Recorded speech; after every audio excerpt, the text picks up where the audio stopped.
교우 여러분, 한 주간 평안하셨습니까? 여러분 만나니 참 반갑습니다. 하나님의 평안이 여러분과 함께 하시기를 빕니다. 하나님이 여러분과 함께 하십니다. 하나님이 지금도 일하고 계십니다. 방금 우리는 사도행전 2장을 읽었는데요. 이 사도행전 2장의 말씀이 무려 2000년이나 전에 기록된 말씀입니다. 우리나라에 삼국사기, 삼국유사가 있는데요. 그것은 지금부터 1000년 전에 기록된 글들이죠. 삼국사기, 삼국유사는 한자로 기록되었는데 그것을 이제 쉬운 우리말로 풀어서 우리가 삼국사기, 삼국유사에 무슨 이야기가 있는지를 듣고 배웁니다. 성경은, 신약 성경은 헬라어로 기록되었는데 이걸 번역해서 우리가 읽습니다. 하지만 너무 오래전에 기록된 이 말씀이기 때문에 이 말씀이 무슨 뜻인가 이해하기란 쉬운 일이 아닙니다. 고등학 교육을 받은 사람들도 마찬가지입니다. 성경을 읽고서 이해한다는 건 쉬운 일이 아닙니다. 왜냐하면 성경은 그냥 갑자기 쓰여진 게 아니라 구약 성경, 신약 성경 전체가 서로 연결되어 있기 때문입니다. 그래서 성경을 잘 이해하려면 구약 성경을 좀 이해하는 것이 필요합니다. 우리가 사람 간에 대화할 때도 특히 나이 드신 분들과 대화할 때 그 어르신들이 옛날에 조상들로부터 들었던 지혜로운 말씀을 하는 경우가 있지요.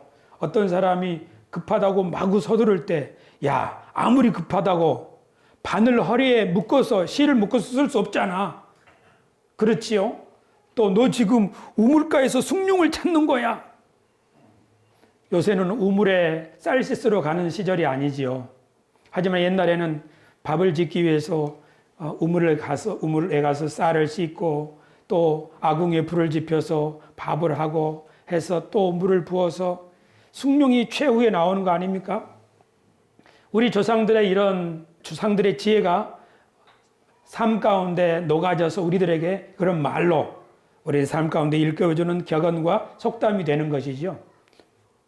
그뿐만 아니라 옛날 성현들이 쓰는 말에도 그렇게 귀한 지혜가 담겨있는 말들이 있습니다.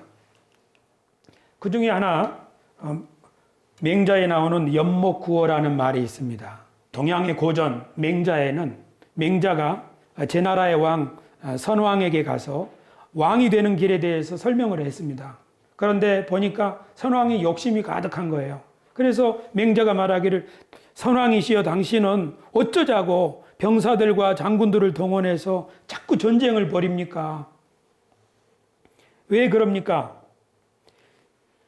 이웃 나라들과 원수를 맺은 다음에야 왕이 마음이 편하겠습니까? 왜 그렇습니까? 하고 물으니까 선왕이 아닙니다. 제가 이웃 나라가 원수가 된다고 마음이 어찌 기쁘겠습니까? 저에게 큰 소망이 있기 때문입니다. 그러면 왕이 무슨 소망을 갖고 있는지 좀 말씀 좀 해보십시오.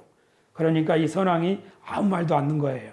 그래서 맹자가 말하기를 왕이 먹을 것이 부족합니까? 입을 것이 부족합니까? 궁녀들이 부족합니까? 아니면 신하들이 부족합니까? 이런 거 부족한 거 있으면 신하들이 다 채워줄 텐데 그런 것 때문에 지금 전쟁을 벌이려는 겁니까? 선왕이 하는 말이 아닙니다. 제가 그런 것 때문에 이렇게 하는 게 아닙니다. 그러자 맹자가 마지막으로 이렇게 말하는 거죠. 알았네, 알았어. 지금 왕이 원하는 것이 나라를 영토를 크게 확장해서 진나라, 초나라 이런 나라들 다 정복해서 그 나라 신하들을 지 왕궁에 입조시켜서 떵떵거리며 살고 싶은 것 아닙니까? 그런 방법으로 그 왕의 소망을 이루는 것은 마치 나무에 올라가서 물고기를 잡으려는 것과 똑같습니다. 그러니까 선왕이 그렇게 황당한 일입니까? 아니, 그보다도 더 터무니없는 것입니다. 나무에 올라가서 물고기를 잡으려고 하는 일은 물고기를 못 잡고 끝나지만 지금 왕이 병사를 일으켜서 그렇게 이웃 나라를 공격하고 이렇게 하려고 하는 것은 그 뜻도 이루지 못할 뿐 아니라 후환이 굉장히 큰 재앙이 닥치게 됩니다. 여기서 나오는 말, 나무에 올라가서 물고기를 구하려고 한다. 물고기를 잡으려고 한다. 이것이 바로 연목구호라는 말입니다. 그래서 이런 말이 있죠. 어떤 회사가 세계적인 굴지 회사가 되고 싶으면서도 기초 기술 연구에 투자하지 않는다면 그 회사는 지금 연목구호를 구하는 행동을 하고 있는 것입니다. 우리 그리스도인들이 예수님을 닮은 예수님처럼 살고 싶은데 그런 마음은 있지만 교회 공동체에 속하지도 않고, 그래서 성도들과 서로 교제하고 하나님의 말씀을 배우면서 자신의 생각을 새롭게 하는데 시간을 투자하지도 않으면서 예수님처럼 살고 싶다는 생각을 가지고 있다면 이것은 연목구호, 즉 나무에 올라가서 물고기를 잡으려는 행동과 같다고 볼 수 있습니다. 이처럼 어떤 사람들의 말이나 어떤 글을 읽을 때 우리가 이게 무슨 뜻이로구나 하는 것을 이해하려면 성현들의 글도 이해하고 우리 조상들의 지혜도 이해하고 그렇게 하는 게 필요하지요. 성경도 마찬가지입니다. 우리가 성경을 읽을 때 그냥 읽으면 다 이해되는 것이 아니라 이 말씀은 이 구약 성경의 이 말씀에서 서로 연결이 되는구나. 그래서 우리 신앙의 선배들은 성경이 서로 연결되어 있다. 그래서 전에 관주 성경, 이 말씀은 이 말씀과 서로 연결이 되어 있어서 서로 비교해 가면서 읽을 때 성경을 바르게 이해하고 피상적으로 이해하면서 이 오해를 하게 되는 것들을 벗겨낼 수가 있었습니다. 진실한 그리스도인으로 성장하고 싶은 사람들은 이처럼 성경을 두루 공부해서 그 말씀이 진짜로 의미한 바가 무엇인지를 이렇게 탐구하는 사람들입니다. 우리 교회가 그런 교회가 되기를 저는 간절히 바라고 있습니다. 할렐루야. 오늘 우리가 읽은 사도행전 2장을 보면 사도행전 2장은 예수님께서 승천하신 다음에 제자들이 모여서 예수님의 말씀대로 간절히 모여 기도했더니 그때 어떤 일이 생겼는가 하는 이야기를 기록하고 있습니다. 예수님께서 승천하시면서 제자들에게 너희는 예루살렘을 떠나지 말고 하나님이 약속하신 것을 받기까지 기다리라. 왜 그랬냐 하면 이 제자들이 예수님의 증인이 되어야 했기 때문입니다. 예수님께서는 하늘로 승천하시면서 남겨주신 이 교회 공동체, 이 제자들이 온 세상에 예수 그리스도의 복음을 나타내고 하나님의 뜻을 펼치는 사람들이 되기를 바라셨습니다. 그래서 예루살렘을 떠나지 말고 그 하나님의 뜻을 펼칠 수 있는 증인들, 대리인들, 제자들이 될 수 있도록 기도하라는 것이죠. 그런데 이 말씀을 잘 보면요, 교우 여러분들께서 구약 성경을 공부하셨다면 이런 예수님이 하늘로 쫙 올라가시고 그 아래서 예수님이 하늘로 승천하는 것을 제자들이 바라보고 있죠. 이 비슷한 장면이 구약 성경에 나오는데 혹시 기억나십니까? 누군가가 하늘로 쫙 올라가는데 그 밑에서 누군가가 바라보고 있는 구약 성경의 장면이 있죠. 누구죠? 엘리야죠. 엘리야가 하나님의 예언자로서 사역을 마치고 이제 내가 하나님께로 갈 때가 됐다 하니까 엘리사가 그 엘리야가 하늘로 올라가는 장면을 끝까지 따라가는 거 아닙니까? 그래서 엘리야가 하늘로 올라가는 것을 보고 막 마음이 동해가지고 그렇게 외쳤을 때, 즉 엘리야가 하늘로 승천하는 모습을 바라본 엘리사는 엘리야의 대리인, 후계자가 된 거죠. 그래서 엘리사에게 하나님의 능력이 임해서 엘리사가 엘리야의 선교 사역을 펼쳐나갔다는 것을 우리는 볼 수 있습니다. 오순절 마가의 다락방에서 하나님의 성령이 임하기를 기다렸던 제자들, 이 사람들은 마가의 다락방에 모이기 이전에 감람산에서 예수님이 하늘로 승천하는 것을 보았습니다. 예수님은 제자들을 감람산으로 모이게 하셨습니다. 내가 하늘로 올라가는 것을 보아라. 이 이야기는 교회가 엘리야의 엘리사처럼 예수 그리스도의 대리인이라는 사실을 우리들에게 일깨워 주는 겁니다. 그래서 예수님의 승천을 바라본 제자들이 모여서 기도하는 것은 우리를 엘리야 대신에 엘리사를 세우신 것처럼 예수 그리스도의 일을 우리들이 이어갈 수 있는 대리인으로 삼으셨으니 우리들도 엘리사처럼 예수님의 권능과 예수님께 임하였던 하나님의 능력이 우리들에게 임할 수 있도록, 그래서 우리도 예수님이 하시던 일을 우리도 할 수 있게 하여 주십시오. 우리가 예수님이 하나님의 증인으로 사셨던 것처럼 우리도 그렇게 살 수 있게 해 주십시오 하고 마가의 다락방에서 모여 기도한 줄로 믿습니다. 이처럼 하나님이 어떤 사람을 불러서 그 일을 맡기려고 할 때는 먼저 하나님이 그 사람들에게 나타나지요. 하나님이 그 사람에게 나타나실 때는 몇 가지 현상이 있는데요. 하나님은 첫째로 불 가운데서 나타나십니다.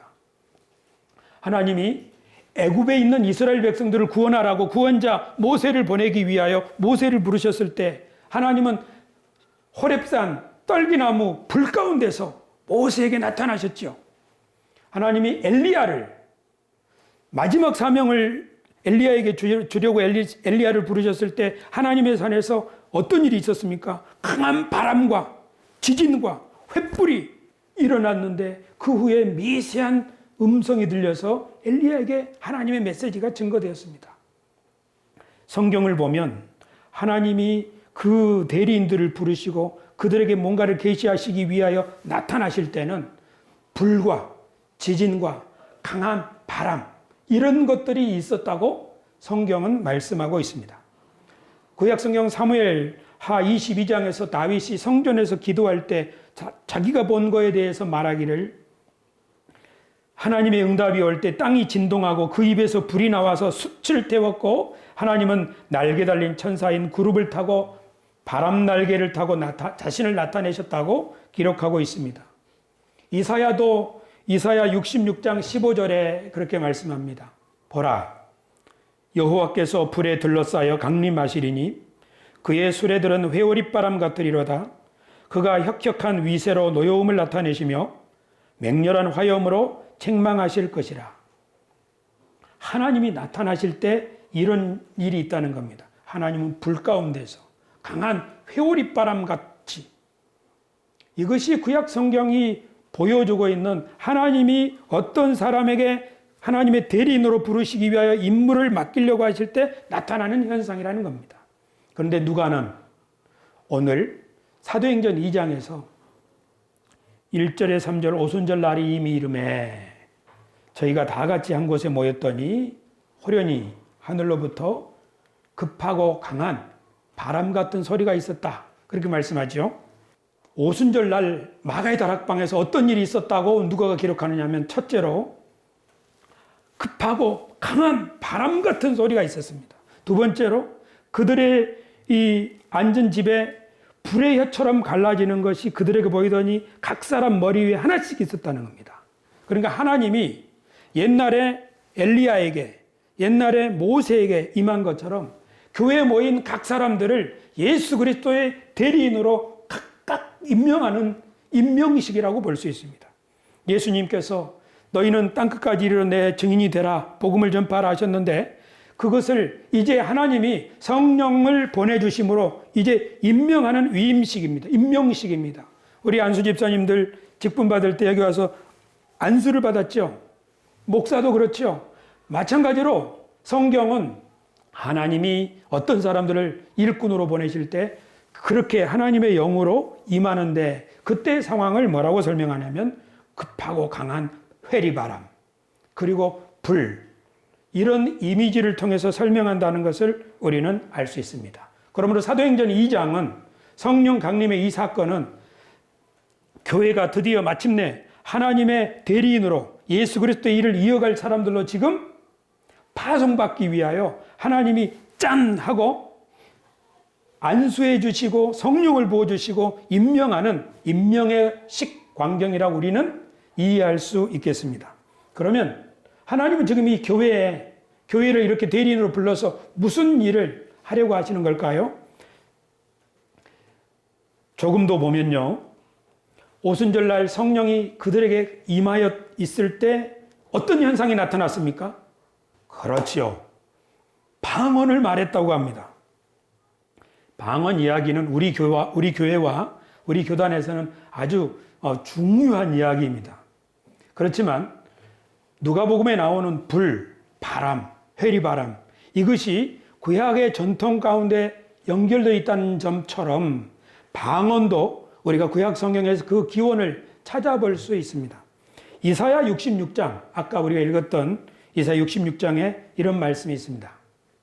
18절, 내가 그들의 행위와 사상을 아노라. 때가 이르면 문나라와 언어가 다른 민족들을 모으리니 그들이 와서 나의 영광을 볼 것이며 내가 그들 가운데서 징조를 세워서 그들 가운데서 도피한 자를 여러 나라 곧 다시스와 뿔과 활을 당기는 룻과 및 두발과 야완과 또 나의 명성을 듣지도 못하고 나의 영광을 보지도 못한 먼 섬들로 보내리니 그들이 나의 영광을 문나라에 전파하리라.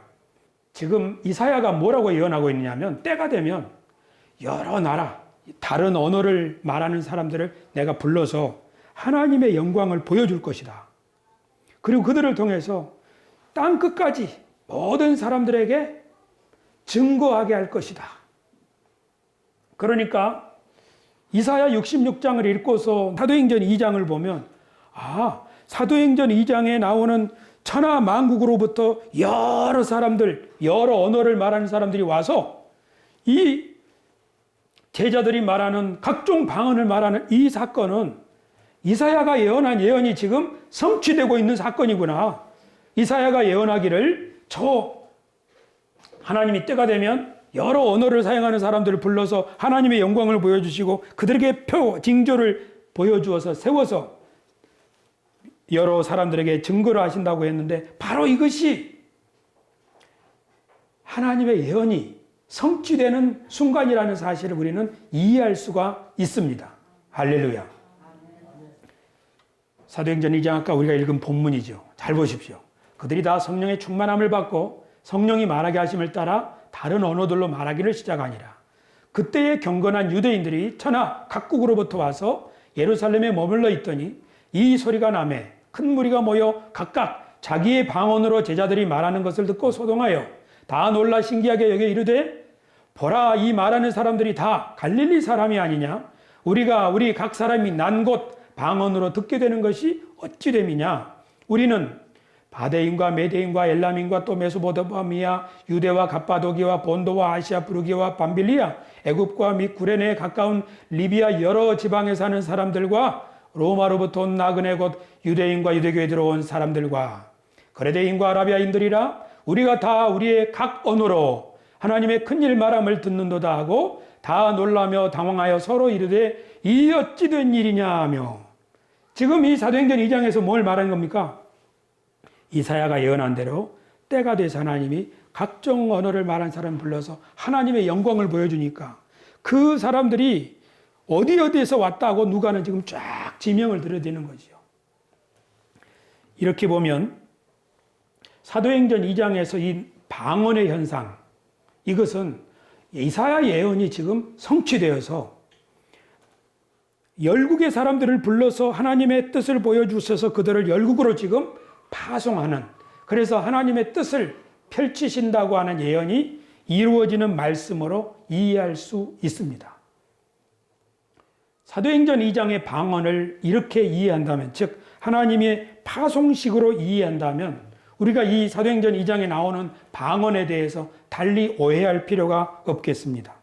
사도행전 2장에 나오는 이 방언의 사건은 하나님이 교회를, 그리고 그 교회를 통하여 주시는 은사를 통하여 만국으로부터 온 사람들에게 하나님의 영광을 보여주셔서 하나님의 뜻을 펼치신다고 하는 예언의 성취입니다. 그리고 그들을 파송하시는 사건입니다. 이것은 마치 무엇과 똑같냐면 하나님이 모세를 애굽으로 보내기 위하여 호렙산에서 불 가운데서 그에게 나타나신 것과 같습니다. 그러므로 모세가 하나님의 뜻을 이루기 위하여 근심이 되고 고민이 될 때마다 다시 호렙산에 가서 떨기나무 가운데서 하나님을 만난 것이 아닙니다. 그것은 딱 한 번 있는 사건입니다. 모세는 매일 아침 회막에 가서 하나님 앞에 이스라엘 백성들을 향한 하나님의 뜻을 간구했지요. 그러면 하나님이 모세에게 충만히 임하여서 모세가 그 백성들을 이끌어갈 수 있는 리더십 그리고 은사를 발현할 수 있게 해주셨습니다. 이와 마찬가지입니다. 우리들도 옛날에 있었던 현상을 그대로 따라하려고 오늘 나에게 뜨거운 불을 내려주십시오라든지 오늘 이곳을 진동하여 주십시오가 아니라 하나님이 지금 오순절 사건이 성령 임하는 사건이 방언이 임하는 사건이 이스라엘 백성들에게 그 하나님의 뜻을 만국에 전한 증인의 사명, 복음을 증거하는 사명, 빛이 되고 모델이 되는 사명을 감당하기 위한 그런 사건이었다는 사실을 이해한다면 우리들은 어떻게 할 수 있습니까? 주여, 교회를 하나님의 대리인으로 삼으셨으니 제가 이 사명을 우리 가정에서, 우리 직장에서 감당할 수 있도록 도와주십시오 하고 어떤 사람이든지 어떤 처소에든지 아니면 교회가 모여서 간절히 그것을 위해 기도하면 하나님이 모든 사람에게 맞게 역사하실 줄로 믿습니다. 할렐루야. 제가 이 사실을 좀 더 일찍 깨달았다면 불건전한 은사운동에 제가 쫓아다니지는 않았을 것입니다. 우리가 속한 교단은 성령운동하는 교단으로 알려져 있습니다. 우리는 은사운동을 열심히 한 전통을 가지고 있습니다. 20세기 오순절 성령운동은 1906년 LA에 있는 아주사 거리에서 시작되었습니다. 거기에 있는 신학생들, 목회자들이 이사야의 말씀을 함께 읽으면서 사도행전 2장을 읽었다면 이 사도행전 2장에 나오는 오순절 성령 강림 사건이 하나님이 우리를 불러 땅끝까지 복음을 증거하게 하기 위한 파송, 위임식이라고 하는 사실을 바르게 깨닫고 그걸 위해서 더 건전한 성령의 운동, 복음 전파 일에 노력을 했을 것입니다. 물론 우리 교단과 우리 오순절 교회 그리고 순복음 교단이 성령 충만함을 간절히 사모하면서 뜨겁게 기도하고 하나님의 우리 가운데 성령을 통해서 역사하심과 이 복음을 증거해야 된다고 하는 사명을 힘있게 감당하다 보니까 그 성령의 불길이 우리나라에까지 왔고 또 우리나라 각 교단에 퍼져서 한국의 기독교회가 많이 확산되고 성장하는데 결정적인 기여를 한 것은 틀림없는 사실입니다. 할렐루야. 그러나 동시에 오순절 성령 역사가 무슨 뜻인지를 잘 모르고 그 현상만을 추구하던 일부의 불건전한 무리들도 있습니다.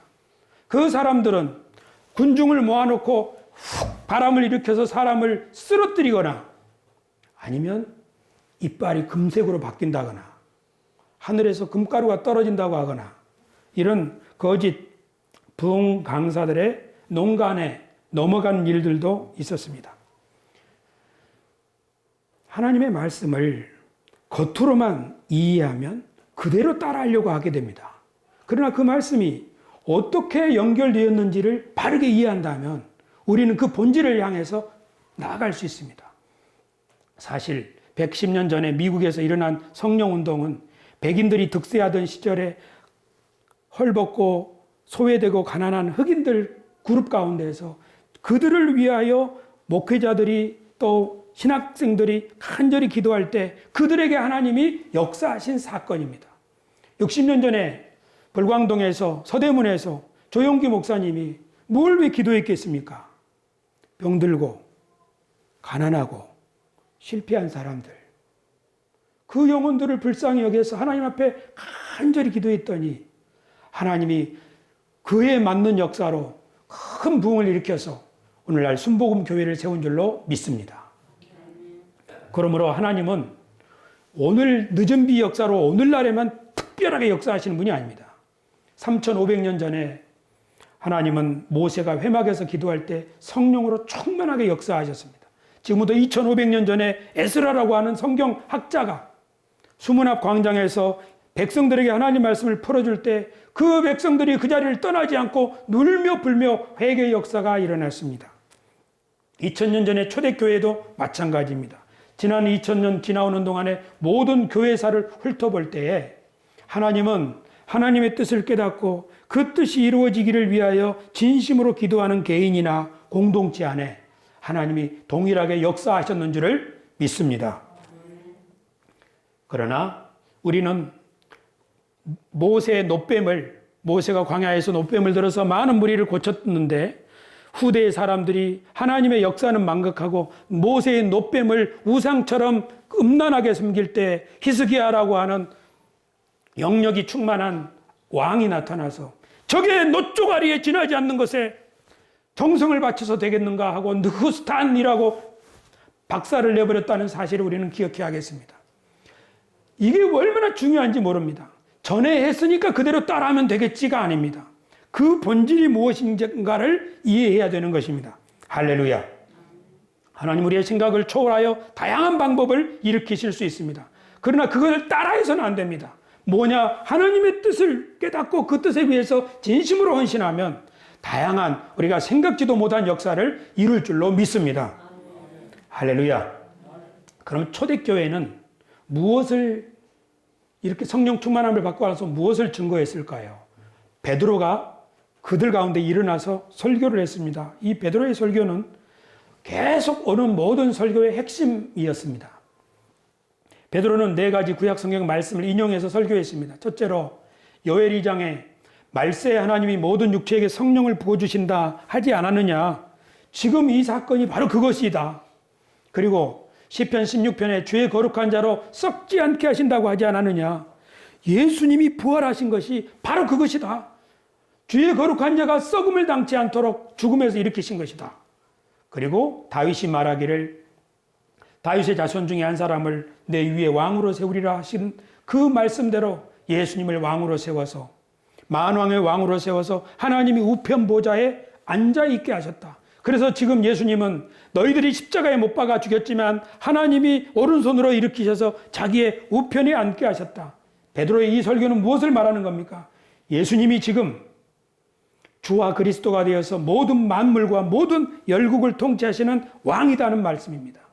전에는 하나님이 모세에게 나타나셨고 전에는 엘리야에게 나타나셨지만 이제 예수 그리스도께서 땅에 있는 하나님의 백성들에게 하나님의 성령을 보내서 이 세상을 친히 통치하시는 주님이라는 겁니다. 그러므로 누구든지 예수님의 이름을 믿고 예수님의 이름으로 세례를 받으면 그 사람도 새 이스라엘이 되고 하나님의 새로운 대리인에 의해서 하나님의 경륜과 나라에 동참할 수 있는 일꾼이 될 것이니 어떻게 하라는 겁니까? 귀를 돌이켜서 회개하라는 거죠. 이렇게 설교할 때 천하에서 온 유대인들이 그 베드로의 설교를 듣고 회개해서 그날 3,000명이나 예수님의 이름으로 세례를 받고 나도 하나님이 높이신 예수 그리스도의 메시지를 받고 그분의 증인이 되겠소 하고 새로운 대리인의 대열에 동참한 줄로 믿습니다. 할렐루야. 그리고 그 하나님의 대리인들의 대열이 오늘 우리까지 이르러서 우리들도 이 영광스러운 대열에 동참한 주님의 대리인들, 하나님 나라의 상속자들이 된 줄로 믿으시기를 축원합니다. 이렇게 예수님께서는 승천하시기 전에 제자들에게 내 증인이 되라 하시고 그리고 성령으로 세례를 받기까지 기다리라 하셨더니 하나님께서 과연 예수님의 약속대로 교회에 나타나셔서 불 가운데 바람 가운데 하나님의 위임식을 하나님의 계시를 하나님의 영광을 보여주셨고 그뿐만 아니라 이사야 예언처럼 천하 열국의 사람들을 불러서 그들의 다양한 언어로 말하는 그 사람들이 하나님의 놀라운 일을 보면서 이야 그렇게 할 때 베드로가 그들에게 이 의미를 설명해 주어서 예수님이 하나님이 보내신 메시아고 또 예수 그리스도를 통하여 지금 하나님이 모든 만물을 새롭게 만드실 뿐 아니라 새롭게 통치해 오고 계시는데 거기에 동참하라고 지금 베드로가 설교를 통해서 가르치셨습니다. 그리고 그 복음이 그날 모인 사람들에 의해서 그들의 난 곳으로 다시 돌아가 땅끝까지 전파되었고 오늘 우리들에게까지 이르는 줄로 믿습니다. 그런데 여기서 우리가 좀 생각해 볼 것이 있습니다. 베드로가 설교하고 초대교회가 설교했던 그 사람들을 즉 오늘 우리가 베드로의 설교를 보면 베드로는 구약 성경을 인용해서 요엘이 말했고 다윗이 시편에서 말했고 그 말씀대로 예수님이 우리들의 구세주가 된 것이다 라고 누구에게 설명하는 겁니까? 유대인들에게 설명하는 겁니다. 이 유대인들은 얼마나 하나님을 경외하든지 자기가 있는 먼 나라에서부터 예루살렘에 왔습니다. 그러므로 이 유대인들은 구약 성경을 아는 사람들입니다. 그러니까 구약 성경을 인용해서 예수님이 메시아라고 하는 사실, 우리가 그분을 믿고 따라야 한다는 사실, 그걸 설명하는 거죠. 하지만 오늘 우리들이 살고 있는 이 시대에 우리들의 이웃들은 구약 성경을 모릅니다. 예수님도 잘 모르지요. 그러면 우리는 어떻게 그들에게 복음을 전할 수 있을까요? 베드로가 설교하고 바울이 설교하고 이 사람들은 다 유대인들이기 때문에 바울도 유대인의 회당에 가서 주의 복음을 증거했습니다. 그런데 우리는 다릅니다. 그래서 저는 오늘 우리는 어떻게 주님의 대리인적 소임, 주님의 증인의 사명을 감당할 수 있을까? 성경을 살펴보았습니다. 우리는 이전의 대리인들처럼 할 수 있겠다, 이런 생각이 들었습니다. 우리가 생각해 볼 만한 대표적인 대리인들은 아브라함과 이삭과 야곱, 요셉, 이 족장들을 볼 수 있습니다. 족장들은 하나님이 대리인으로 부르셨습니다. 그런데 이 족장들이 어떻게 그 대리인적 소임을 감당했는가?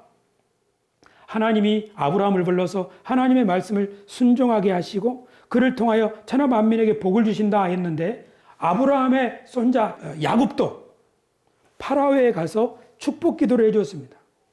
그리고 아브라함의 증손자 요셉, 이 사람은 파라오의 나라 이집트에 7년 동안 흉년이 들었을 때 그 나라를 흉년으로부터 건져 주었습니다. 하나님의 대리인들이 하는 일은 이런 일입니다. 세상을 축복하고 우리 이웃을 축복하고 세상에 복을 주는 일입니다. 우리가 이것을 선교사님들을 보면 쉽게 알 수 있습니다. 선교사님들이 선교지에 복음을 전하러 갔을 때 선교지 사람들은 아무것도 모릅니다. 어떤 나라는 아예 성경도 없습니다. 어떤 나라는 글자도 없습니다. 그런 사람들에게 어떻게 복음을 전합니까? 선교사님들은 그곳에 가서 그 사람들에게 하나님의 사랑을 보여주지요. 그 사람들에게 먹을 것을 주고 병든 몸을 치료해주고 교육을 제공하고 그 나라 사람들의 삶의 질을 높일 수 있도록 지지해 줍니다. 그렇게 하면서 이것이 바로 하나님의 대리인들이 사는 삶이라는 것을 보여주는 겁니다. 그렇게 하면서 그 사람들에게, 선교지의 사람들에게 하나님의 백성이 어떻게 사는가 하는 것을 가르치기 시작하면서 복음이 전달되는 것 아니겠습니까? 이것이 첫 번째 우리가 대리인적 소임을 감당하는 방법입니다. 우리 족장들처럼 아브라함처럼 하면 되겠구나. 야곱처럼 이삭처럼 요셉처럼 하면 되겠구나. 내가 하나님을 진심으로 섬겨서 그 하나님이 내게 주신 분복을 가지고 내 이웃들과 나누고 또 이웃들을 축복해주며 사는 것. 그것은 선교지에서 일어나는 일이고 오늘 우리의 환경에서 주님이 우리를 통해서 일하시는 방법이라는 걸 믿으시기를 바랍니다. 두 번째 대리인이 있습니다. 그들은 이스라엘 백성입니다. 하나님이 이스라엘 백성을 시내산에서 언약을 맺으실 때 너희는 열방의 제사장 나라가 되어라. 그래서 열방에게 어떻게 제사장 나라가 되는가? 하나님의 성막과 그리고 율법을 주셔서 성막에서 어떻게 하나님을 경배하는지, 그리고 율법을 통해서 하나님의 백성들이 어떻게 멋진 삶을 살아가는지를 그들에게 주신 거지요. 그래서 이스라엘 백성들이 제사장의 나라가 어떻게 되는가 하면 그들 가운데 계시는 하나님을 진심으로 경배하고 그들에게 주신 하나님의 말씀을 좇아서 산다면 상생하는 공동체, 서로 더불어서 멋진 질서와 그리고 서로 돕는 아름다운 그런 공동체가 이 땅에 세워지는 것이요. 그것이 모델 국가입니다. 이 모델 국가의 영광을 땅끝에 있는 사람들이 보고, 야, 저 나라는 뭐 어떻게 저렇게 모든 제도와 문물이 뛰어나고 어떻게 저 나라에서는 저렇게 복지가 넘쳐나는가? 어떻게 저 나라의 사람들의 도덕 수준은 저렇게 높은가? 그렇게 해서 그 나라를 보고 배운다는 것입니다. 이것이 바로 하나님이 이스라엘에게 계획하신 하나님의 계획입니다. 모세도 이것을 잘 알고 있었습니다. 그래서 모세는 하나님께서 한때 이스라엘의 70명의 장로들에게 하나님의 성령을 부어주신 일이 있는데 그 장로들이 하나님의 성령을 받으니까 그 자리에서 방언 비슷한 예언을 막 하는 거죠. 하나님의 성령이 임했을 때 나타나는 현상을 보이는 겁니다. 그 중에 두 사람이 그 모임에 들지 않고 자기 집에 있었는데 그 집에서 똑같은 성령의 강림의 역사를 나타내고 있을 때 사람들이 야, 이게 뭔가 하고 보고를 했고 여호수아가 거기 가서 봤더니 하나님의 성령이 그들에게 임해서 집에서 그렇게 하고 있는 거죠. 여호수아가 모세에게 와가지고 선생님 제가 보니까 두 사람이 따로 집에서 그렇게 요란한 하나님의 신이 임해서 이런 일이 있는데 제가 가서 못하게 할까요? 그때 모세가 이런 말을 합니다. 모세가 그를 타일렀다. 너는 지금 나를 생각하여 질투하고 있느냐? 차라리 여호와께서 당신의 영을 이 백성에게 주시어 모두 예언자가 되었으면 좋겠다.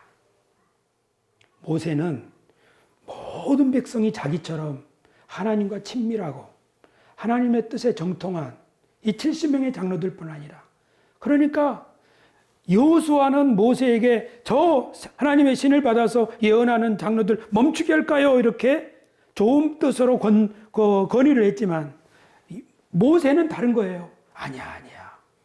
모든 백성이 예언자처럼 자녀들은 예언을 하고 청년들은 환상을 보고 아버지들은 하나님이 이루실 미래에 대한 꿈을 꾸면서 그런 세상이 되어야 해. 그게 하나님의 뜻이야. 이렇게 하나님이 그 택하신 백성들을 통해서 어떻게 하나님의 뜻을 이루시는가. 그러니까 우리 세수만 공동체가 하나님의 대리인적 소임을 잘 감당하려면 아까 말씀드린 것처럼 족장들처럼 해야 됩니다. 이웃을 축복하는 거죠. 복을 나누는 거죠. 그리고 두 번째는 이스라엘처럼 해야 됩니다. 그러니까 서로 유무상통하고 서로 사랑하고 어려운 사람이 있으면 우리가 11조를 모아서 그들을 구제하기도 하고 이렇게 하는 거죠. 이런 역사가 초대교회에 그대로 나타났습니다.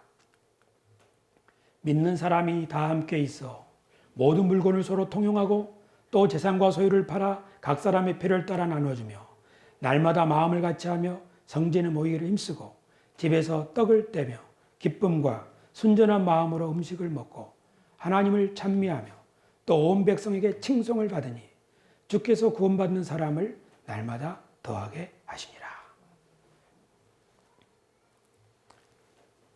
이 일이 교회를 통해서 오늘 이루어지는 것이지요.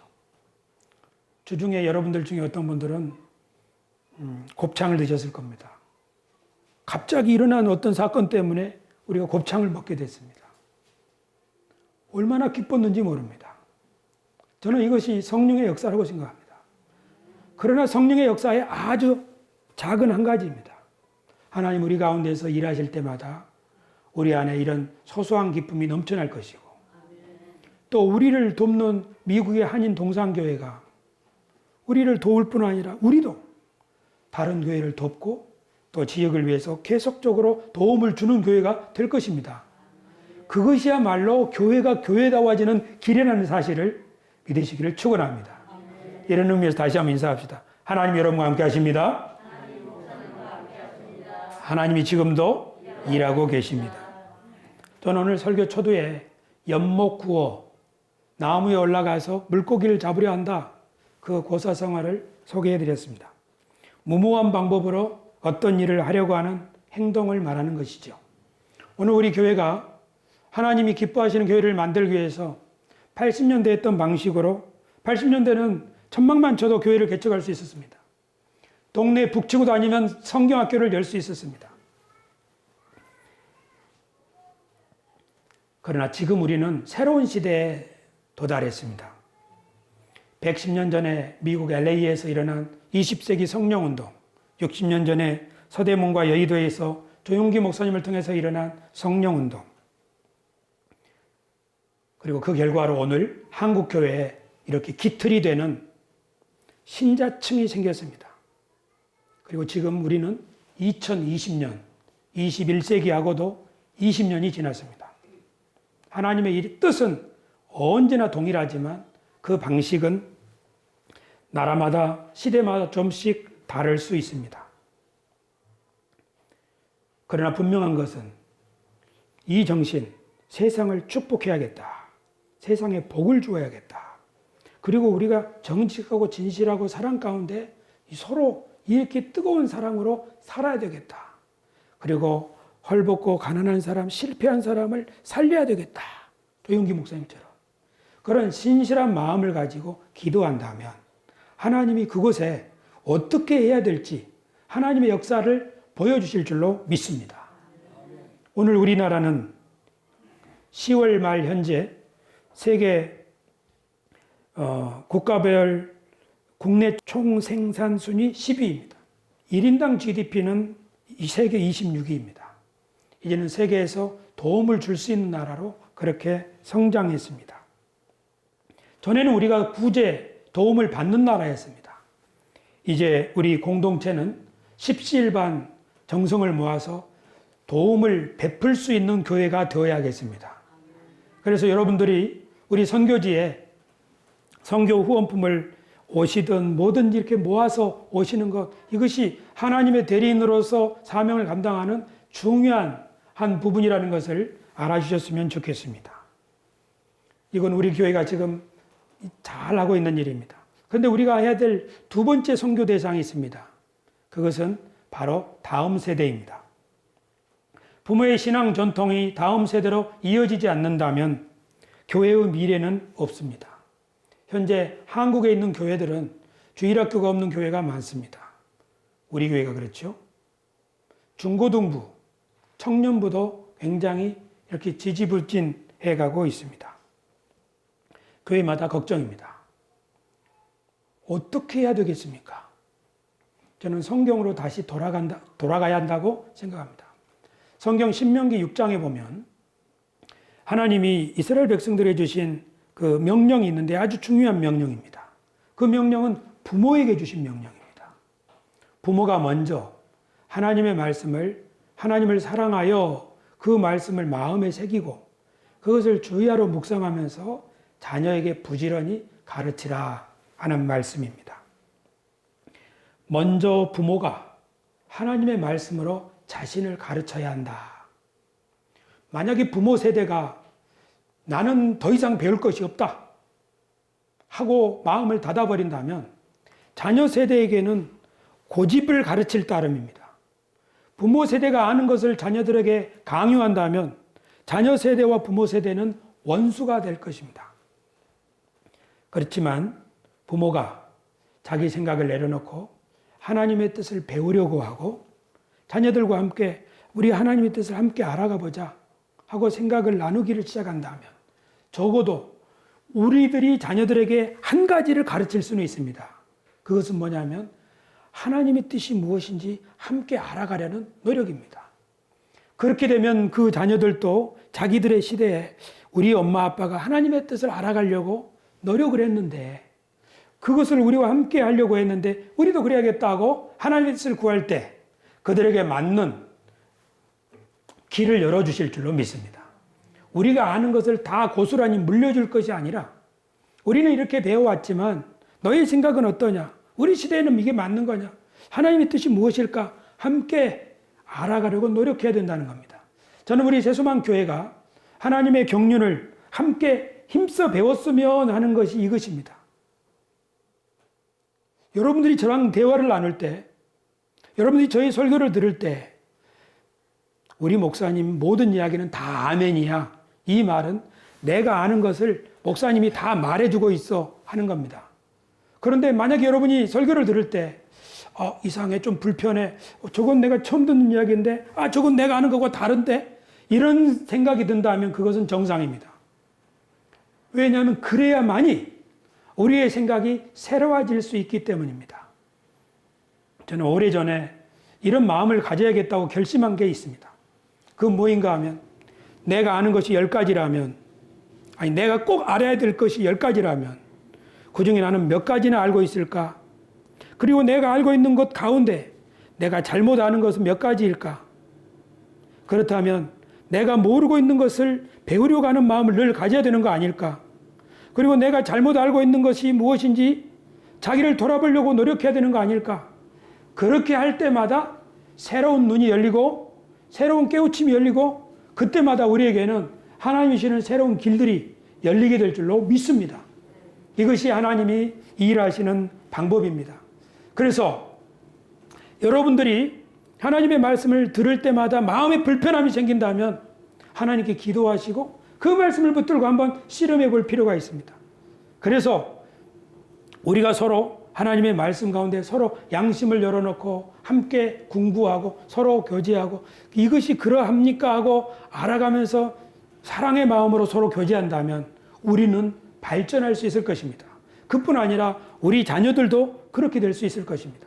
그때 비로소 대화가 시작되는 거죠. 너는 들어라, 나는 말하리라. 이렇게만 해버린다면 우리는 발전이 없게 될 것입니다. 오늘 우리는 사도행전 2장에서 하나님이 교회에게 증인이 되라고 하신 다음에 그들이 모여서 증인이 어떻게 하면 될 수 있습니까? 주님의 말씀을 이루게 해주십시오 하고 간절히 열흘 동안 기도할 때 하나님이 그들에게 응답하셔서 구약에 임하였던 사람들에게 나타나신 그런 방식으로 바람 가운데 불 가운데서 임하시고 이사야의 예언처럼 천하의 각국의 사람들을 불러서 하나님의 뜻을 이루리라고 하나님의 계획의 목표를 보여주셨던 것처럼, 그리고 그들 가운데 사도 베드로를 일으키셔서 그들이 마땅히 알아야 될 말씀들을 이해하게 하시고, 그리고 깨닫게 하셔서 그들이 예수 그리스도 이름으로 세례를 받아 마침내 자기들의 고향, 자기들의 나라에 돌아가서 예수님의 증인이 되어 그 복음이 오늘날 우리들에게까지 이르렀으니, 우리들도 지금 오순절 마가의 다락방에 있는 예수님의 제자들과 한 가지입니다. 우리는 세수만 교회 예배당에 모여서 이런 사명을 받았습니다. 하나님이 전에 모세를 부르고 전에 이스라엘 백성 부르고 이제 제자들을 불렀다면 오늘 저와 여러분을 이 자리로 부르셔서 내가 너를 통하여 일하기를 원한다. 나는 너의 가문을 복을 줄 것이다. 나는 너의 나라를 천하 만국의 머리가 되고 꼬리가 되지 않게 하며 천하 만국의 모델이 될 만한 나라를 만들 것이다. 그리고 너희 교회를 새 시대를 위한 하나님의 구루터기 교회가 되게 할 것이다. 이런 계획을 가지고 우리를 부르셨으니 우리는 기도해야 되겠죠. 하나님, 어떻게 해야 됩니까? 하나님, 오순절 마가의 다락방에 임하셨던 것처럼 오늘 우리에게도 임하셔서 우리들이 주님의 증인으로, 하나님의 대리인으로 예수 그리스도께서 하신 일들을 우리 가운데 이룰 수 있도록 도와주십시오. 간절히 기도한다면, 우리가 있는 처소에서 기도한다면 하나님이 날마다 모세를 만나주신 것처럼 우리들도 만나주실 줄로 믿습니다. 그리고 오늘 이 시간 우리들에게 만나주셔서, 우리들에게 기름 부어주셔서 우리들의 삶을 그처럼 살아갈 수 있게 하실 줄로 믿습니다. 교우 여러분, 이 하나님의 약속을 믿고 우리 한번 기도합시다. 우리 다 같이 기도하겠습니다.